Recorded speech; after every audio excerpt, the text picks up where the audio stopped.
Hi, everybody. Good Tuesday, and thanks for being here on this now 7th day of March, where this evening everyone's abuzz about some big weather changes that could happen to blow up this weekend.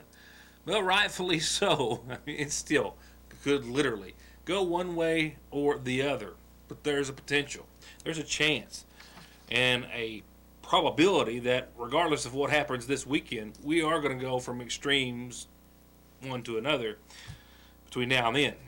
As extreme as what's in store this weekend, winter weather wise, hard to say, but a nice soaking rain today, a cold front giving us those showers on its way out during the overnight tonight.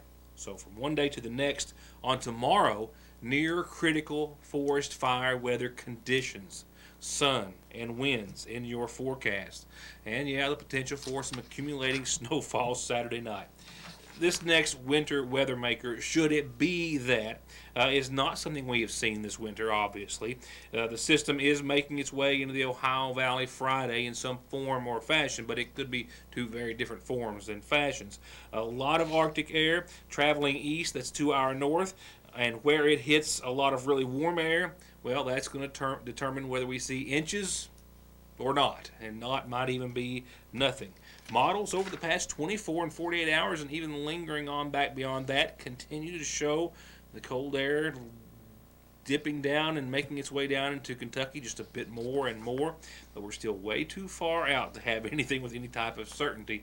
But you're going to hear it discussed for the next several days, and knowing more, a little bit more each day. But right now, there is a potential there for some accumulating snowfall to the tune of possibly inches Saturday night. I'll tell you what we have in our forecast for Saturday night and Sunday as of right now in just a few moments when we get to our weather headlines. Other headlines tonight will include just a recap of the 15th region real quickly last night and taking a look ahead at the Sweet 16 tournament, as well as an update on a court appearance yesterday by a Magoffin County man who has been taken into federal custody. We'll tell you what the judge and the court had to say yesterday and what was said before the judge, as well as a story that shows signs of improvement and growth in the Royalton area.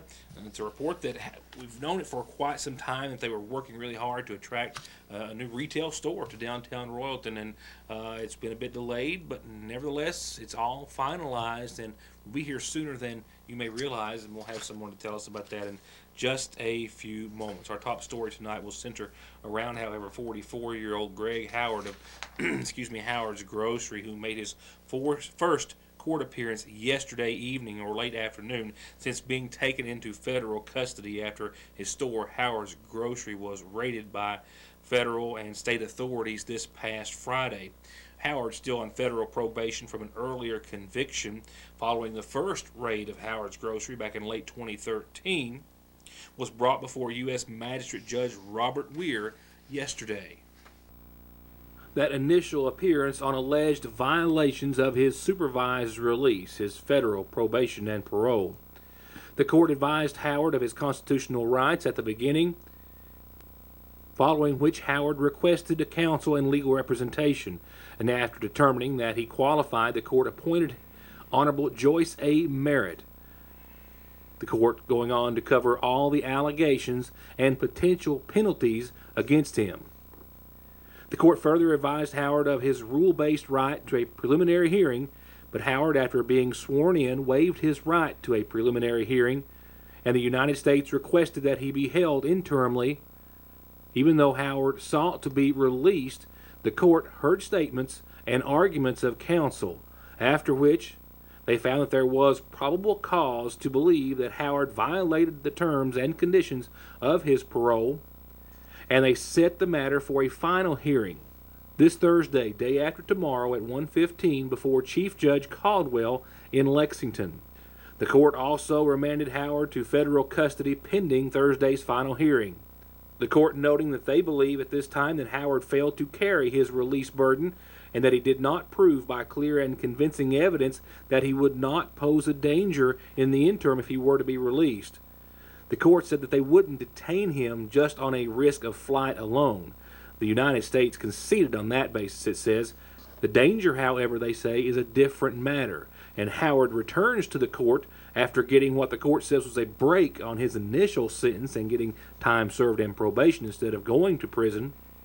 and now he's charged with behavior that's parallel to the conduct of what he was convicted on prior, trafficking in oxycodone.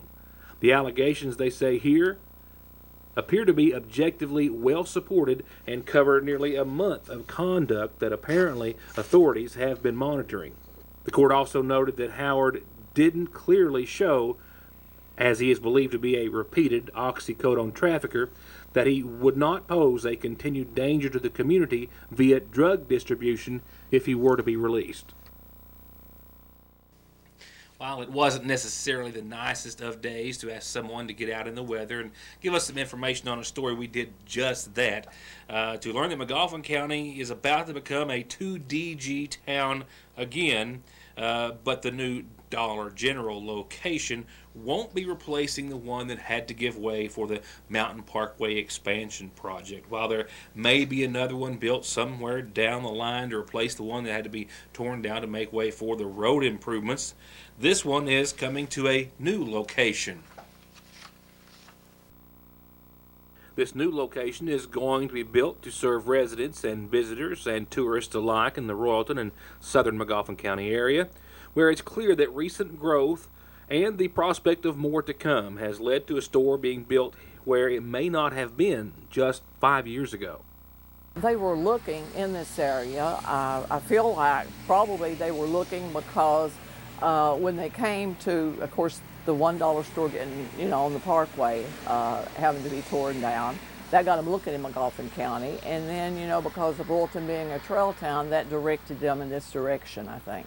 Since the last 5 years, Royalton being a trail town, we've had a lot of publicity. We're on the State Adventure Tourism website. We have our own website. We're on Facebook. Look how many reporters that have come to Royalton, done short stories on Royalton. It's been in the Lexington Herald, and I don't think it would have. There've been a lot of publicity coming our way. We've been very lucky with that. And now with the annual Royalton festivals, the other designated rides and events, and everyday traffic, even events like the upcoming Civil War Days at Half Mountain coming up in just a few weeks, there's no doubt that traffic has increased, just as there's no doubt that residents have been pushing for more services up the river, as we say, as well. I think a lot of people is excited about, they make different comments about how close it will be to them to go to the grocery store, pick up odds and ends, and it's going to be so imperative to the progress of the trail where people can come and get some articles that they wasn't able to get before, to take a hike or a bike or, to use the trail. And according to Doucette, it won't be long before residents will be walking through the doors. Doors which the company says could be open in not a great deal longer than 90 days. In talking with the contractors, they are scheduled right now to turn the building over to the Dollar General store May the 30th. I'm told that after the building is released to the Dollar General store, that it usually takes maybe 5 to 10 days to stock the store. So we're looking at the 1st of June, this store will be built and open. It's exciting. The store is going to be very similar to the one at Staffordsville, Kentucky. It's going to be 9,100 square feet. I'm told that probably it will be open like from 9 to 9. That also can vary according to season. According to how busy the store is, it can employ from 6 to 10 employees. The store will be facing Route 7 as you come from Salyersville. And it's just really, a great thing for this area. I think it's just the first of many things to come. Now, I can also confirm, kind of going back to how I opened that report, that we do have some information that does indicate that property has been purchased and a deal has been reached between Dollar General and another landowner to rebuild a Dollar General on 114. No timeline or other details that I can share at this time, but it does appear as though, as we had thought since they took down the store and building, that they are going to rebuild on the Mountain Parkway, which will bring 3 of the stores to Magoffin County.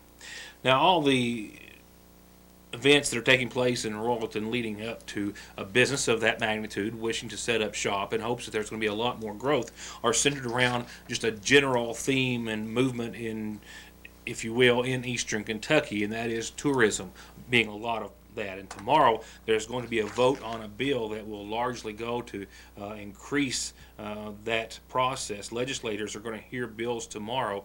Then they're going to recess until the 14th, when they'll come back for 2 days and address concurrence bills, which are bills that passed both the House and the Senate, but were revised in one or both houses. House Bill 156 may be heard and passed tomorrow in the Senate Natural Resources and Energy Committee. House Bill 156 basically consists of 17 county fiscal courts in eastern Kentucky passing resolutions asking legislators to create a multi-county regional recreational authority here in eastern Kentucky.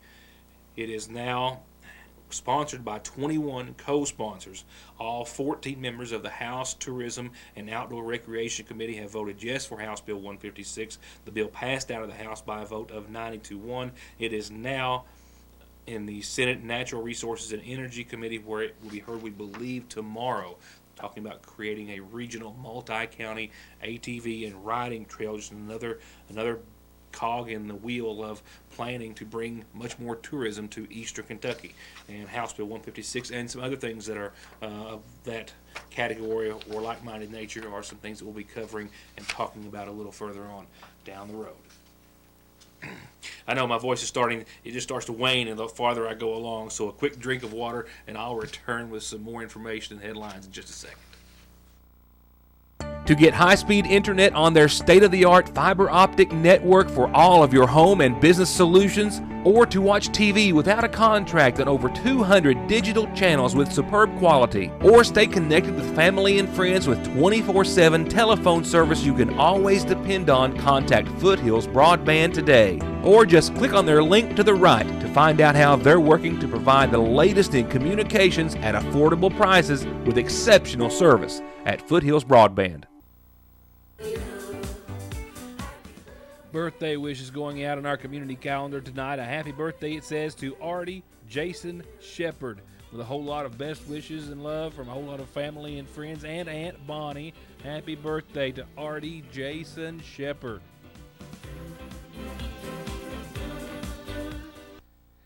And it's taken me about twice as long to do the show because I'm taping it earlier, because I'm having to stop and take breaks and rest my voice a little bit because it only holds out for a few minutes at a time. So a more brief community calendar tonight than usual, because we've got a lot of announcements coming up in a few days. But nevertheless, the Elk Creek Free Will Baptist Church is having a revival this week, 7 o'clock nightly. This invitation comes to you from Pastor Paul Heiner and everyone at Elk Creek Free Will Baptist. And don't forget about Connecting Kids. Call Whitney Bailey, 496-5442 to find out how your child might be eligible for health insurance at a free or reduced rate. Children up to 19 years of age, free or low-cost health insurance is possible through Kentucky Home Place, offering Connecting Kids to Coverage Outreach and Enrollment Program, 496-5442. Turning to funeral service announcements for this Tuesday, 55-year-old Linda Gibson Parsons of Parkway Drive passed away on the 5th, the daughter of Rebecca Gibson and the late Ray Gibson, preceded in death by her husband, Roger Dean. She survived by sons Nicholas and Matthew Parsons. Visitation is this evening and up until services start tomorrow at 4 from the Magoffin County Funeral Home. And 60-year-old Frankie Howard of Syracuse, Indiana, formerly of Mine Fork in Magoffin County, passed away in the 3rd, married to Marie Howard of Sagersville, who survives. Services for Frankie Howard are going to be held tomorrow at 4 in Syracuse, Indiana. The Magoffin County Funeral Home is asking that in lieu of flowers, contributions be made to the Frankie Howard Memorial Fund by contacting family members. My apologies. The Magoffin County Funeral Home not affiliated necessarily with services. Contact family members. And Jimmy Randall Salyer, Chico Salyer, passed away this week at the age of 77 in Florida. He is to be coming home this Thursday. Arrangements still incomplete at this hour, but to be made later this week by his family. Once again, the passing of 77-year-old Jimmy Randall Chico Salyer.